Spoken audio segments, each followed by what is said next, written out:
যুগের পর যুগ ধরে হাওড়াঞ্চলে পতিত ছিল কয়েক হাজার হেক্টর জমি।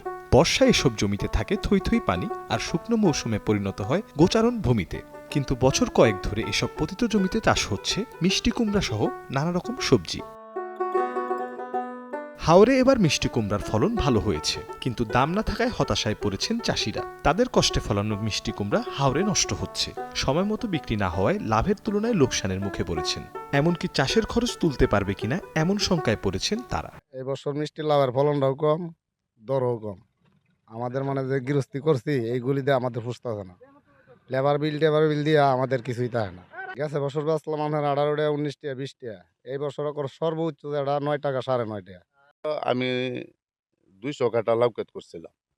200 কাঠা লাউ ক্ষেত করতে আপনার আমার জমিটা তো সবটা আমার নিজের না, হ্যাঁ, কিছু অন্য মানুষেরও জমি আমি রাখিয়ে লইছি।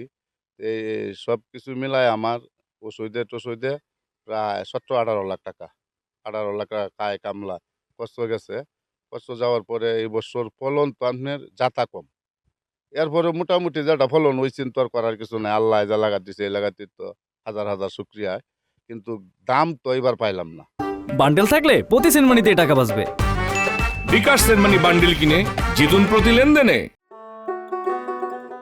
জেলা কৃষি সম্প্রসারণ অধিদপ্তরের দেওয়া তথ্য মতে এবছর জেলায় 7,800 হেক্টর জমিতে বিভিন্ন প্রকার শাকসবজির আবাদ হয়েছে। এর মধ্যে মিষ্টি কুমড়া চাষ হয়েছে 730 হেক্টর জমিতে। তবে শুধু হাওর অঞ্চলে মিষ্টি কুমড়া চাষ হয়েছে 480 হেক্টর জমিতে। ফলনও হয়েছে ভালো, কিন্তু মিলছে না কাঙ্ক্ষিত দাম। তবে কিছুটা ভিন্নমত জেলা কৃষি কর্মকর্তার। এবছর সবগুলি সবজির দামে কিন্তু তুলনামূলক একটু কম।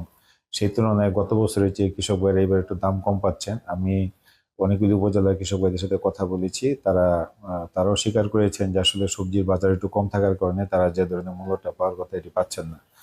তারপরেও এখানে যারা আমাদের চাষি আছেন, বড় বড় চাষি যারা আছে, এখানে বাইরে থেকে বেশ কিছু ক্রেতা তারা এখানে চলে আসেন এবং এখান থেকে তারা এই মিষ্টি কুমড়াগুলি কিনে তাদের জমি থেকে কিন্তু আমাদের বাংলাদেশের বিভিন্ন জায়গায় তারা সরবরাহ করে থাকেন।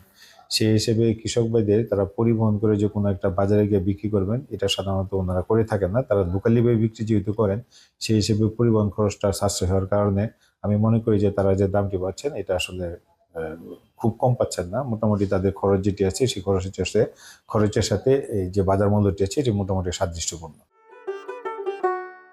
গত বছর মিষ্টি কুমড়া 18 থেকে 25 টাকা কেজি দরে বিক্রি হয়েছে, কিন্তু এবার তা বিক্রি হচ্ছে 6 থেকে 9 টাকায়। তা সত্ত্বেও পাওয়া যাচ্ছে না ক্রেতা। আগের চেয়ে বেশি দামে সার, ডিজেল, কীটনাশক কিনতে হচ্ছে। একই সাথে শ্রমিকদের মজুরিও বেড়ে যাওয়ায় চাষাবাদের খরচ উঠানোই এখন বড় চ্যালেঞ্জ। বিগত বছরগুলোতে বিভিন্ন বাণিজ্যিক কোম্পানি মিষ্টি কুমড়া কিনে নিলেও এবছর এখনো দেখা মেলেনি কোনো প্রতিষ্ঠানের। তারা এগিয়ে আসলে কৃষক সঠিক মূল্য পাবে বলছেন চাষিরা।